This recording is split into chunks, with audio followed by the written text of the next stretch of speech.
had to pick a superpower, you've probably thought about super strength at least once. Maybe you did after struggling with that stupid jar of pickles or got bullied over and over by that one stupid guy in your class. At least I did.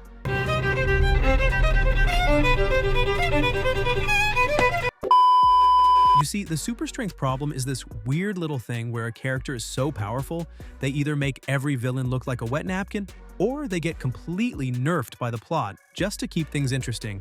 And when that happens, well, fans notice. And not in a good way. So, the real challenge behind super strength?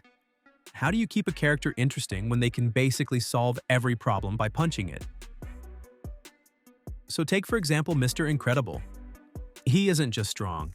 He's basically a human Thor in a tight red spandex suit. From the opening scenes of The Incredibles, Bob Parr flexes superhuman feats like catching falling trains, throwing cars, and straight up launching himself like a human missile.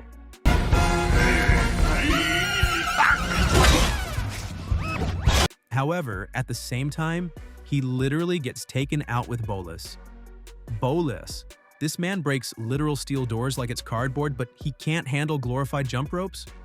But okay, I understand that writers have to do this because otherwise, the story ends in 5 minutes. The same thing happens in Marvel movies where the Hulk smashes everything in Avengers, but then gets anxiety in Infinity War and never shows up again.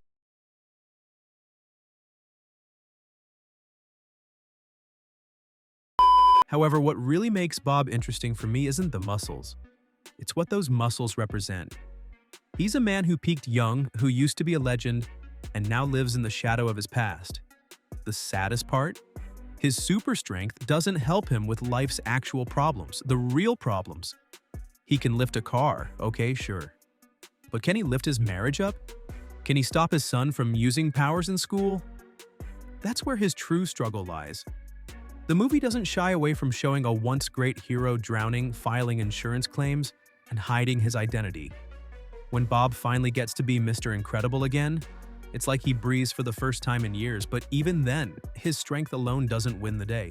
He needs his family, and not just for backup, but to remind him who he is.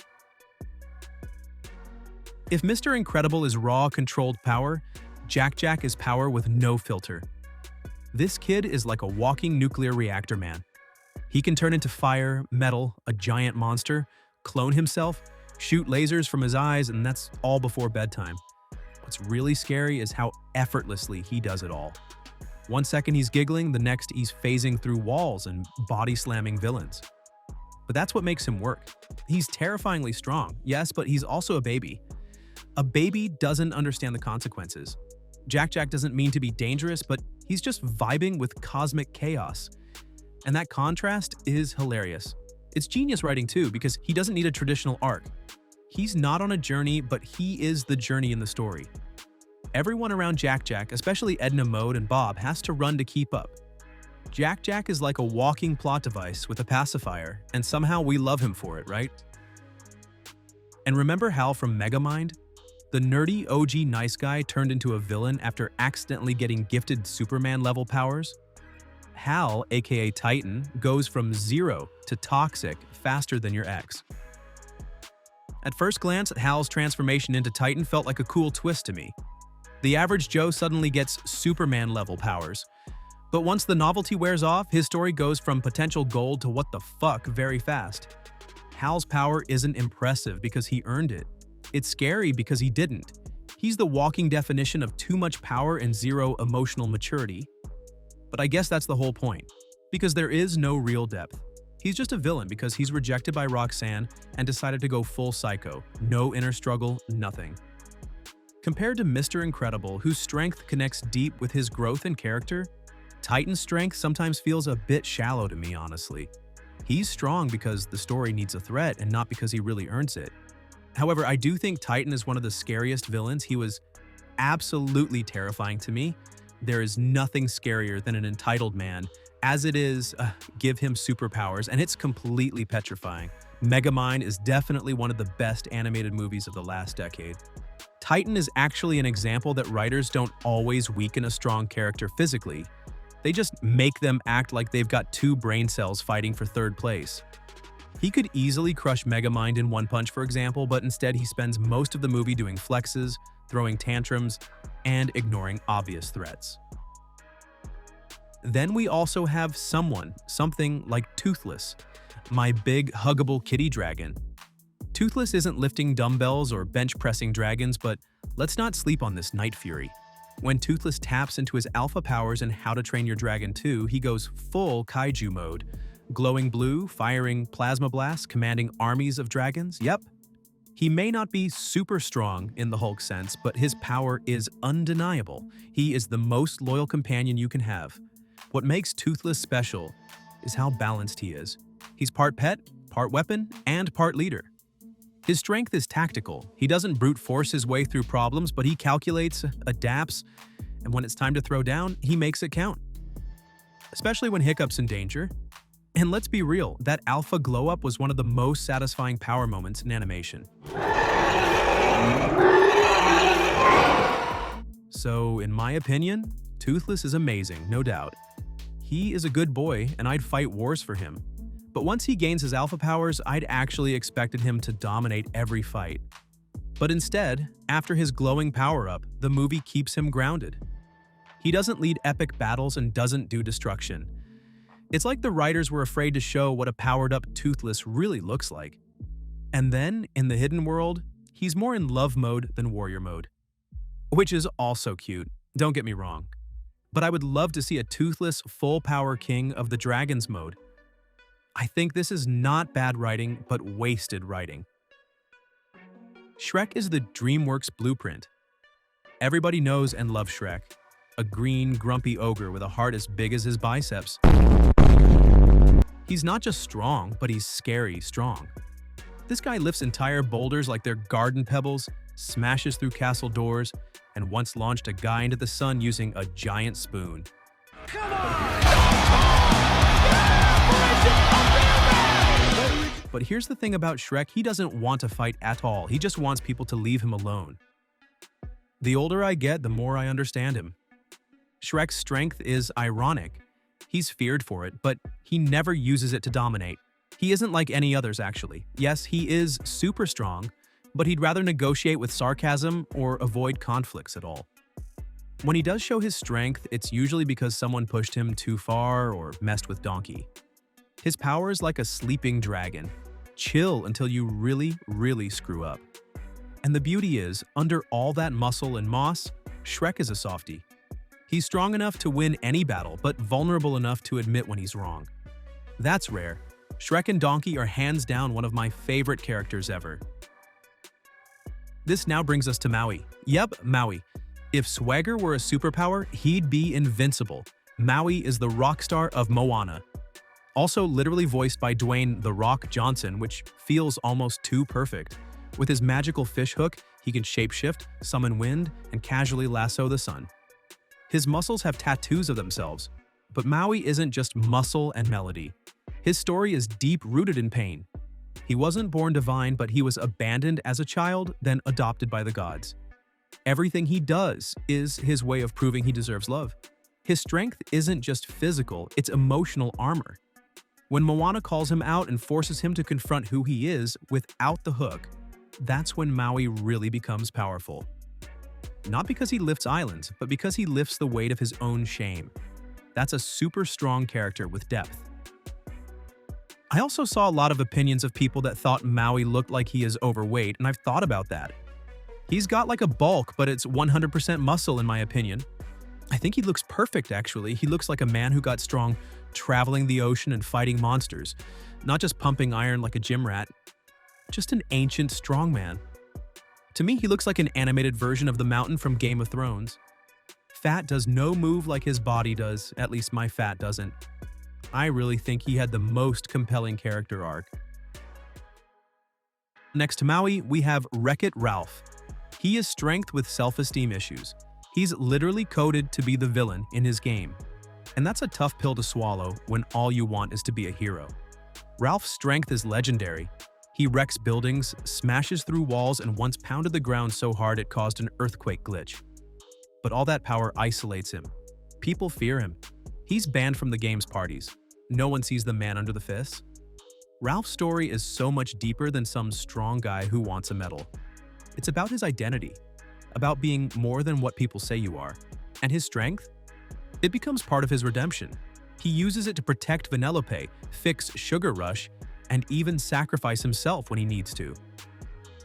Ralph accepts himself, wrecking that old idea that strength only matters if people like you for it. However, in Ralph Breaks the Internet, Ralph kind of gets sidelined. He's still strong, but the story leans so hard into jokes, slapstick, and awkward dad energy that his strength doesn't matter anymore. His physical power becomes more of a joke instead of a strength to me. He is the guy that should be wrecking everything, but instead the movie sidelines his strength for emotional drama and online cringe. For a guy who can crush buildings, he doesn't get to do much more than chase babysit apps. Sully from Monsters might be the fluffiest tank in animation history. He could probably bench press a vending machine without breaking a sweat. I love this dude, man. Where Sully really shines is how his strength blends with compassion. At first, he's just the golden boy, but Boo changes that. When he meets her, Sully doesn't punch his way through the problem. Instead, he learns to soften up, to think beyond brute force. He carries Boo not like a monster, but like a dad. The story flips. The strong guy learns gentleness is its own kind of power. He becomes more than the big guy, he becomes the heart of the story. I swear, I can't watch this movie without tearing up. That one scene breaks me every time again. Now a character who has all of our hearts, our panda Po. Po wasn't exactly my typical picture of strength. When I first met him, he was just a chubby, noodle-loving panda who could not even make it up a flight of stairs without dying inside. Honestly, he was just a bit like me.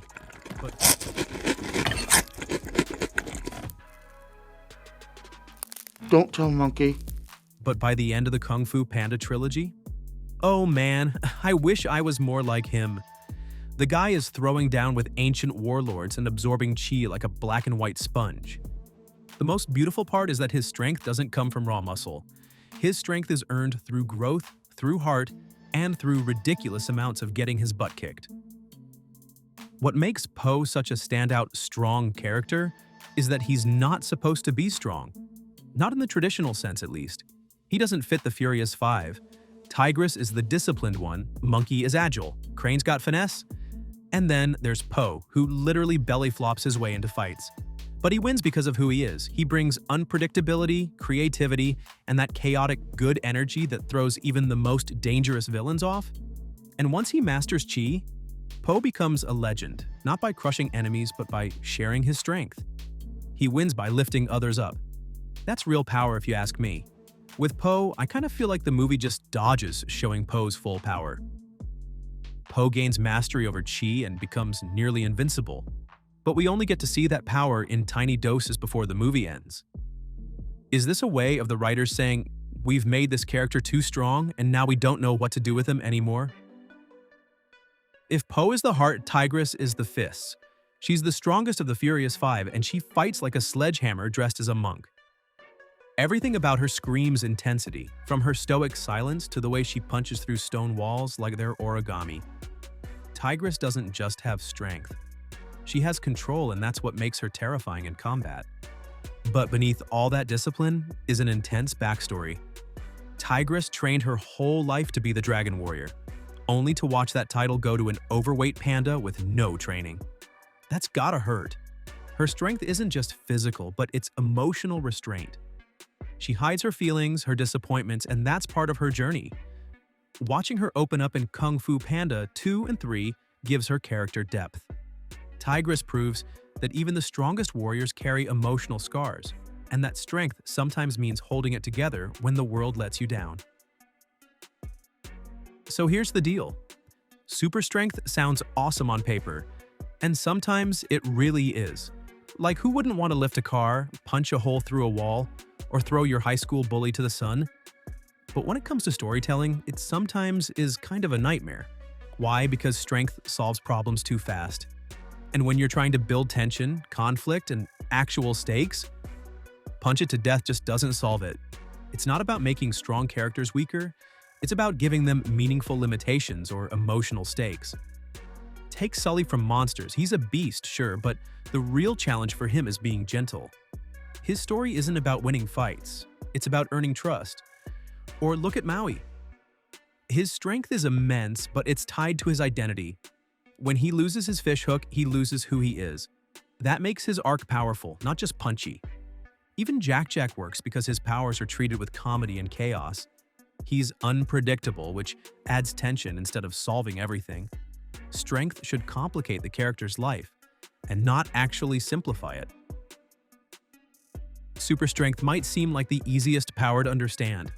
Just lift heavy stuff, punch bad guys, save the day. But actually, it's quite complicated. The best super strong characters aren't just strong, they're interesting. They struggle, they grow, they make mistakes, and have to learn when strength isn't enough. We don't just want to watch them break things, we want to feel what it means for them to be strong.